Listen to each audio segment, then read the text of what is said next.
Alan Fine is the spokesman for the Anglo-Ashanti. He joins us on the phone now from Johannesburg. Thank you for being with us. So just bring us up to date now on the situation as it stands. Are you still going ahead with plans to dismiss these mine workers?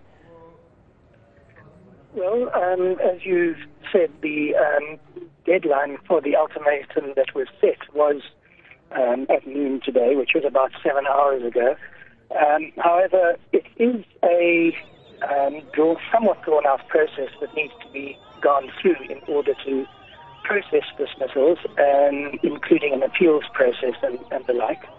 And in the meanwhile, we have been and continue to engage with the strike leaders in an attempt to reach an agreement for a return to work, obviously at the earliest opportunity. And that would be on the basis of a proposal for an improved wages that was reached at our collective bargaining forum at the Chamber of Mines late last week.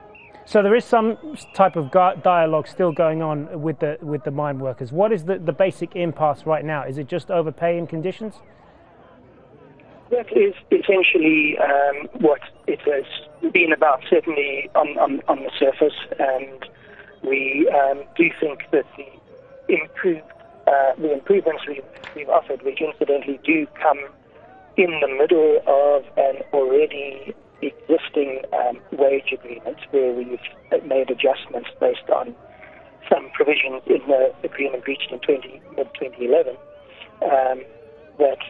that seems to us to be a reasonable basis for a return to work and a return to normality. This is the latest in a number of cases in South Africa in which these kind of tough negotiating tactics are threatening to sack the mine workers if they don't go back to work. And in all of these previous cases, they failed to get substantial numbers of miners back to work. Why should this be any different? Well, the workers still on strike operations are all at what are called the West Wits operations, which are about 80 kilometers southwest of Johannesburg. All of the employees at our Vaal River mines, which are about 180 kilometers southwest of Johannesburg, have returned to work during the course of this week, and those mines are up and operating normally as we speak. Well, the suggestion at the moment is that many of these workers are refusing to go back to work, and AngloGold has said that its production has fallen considerably as a result of these strikes. How does firing 12,000 mine workers address that shortfall? The primary purpose of everything that we are doing is to achieve a return to work and a return to normality, particularly bearing in mind that this is a strike that isn't carried out according to the procedures of our labour relations legislation and systems. It is an unprocedural strike, and we believe that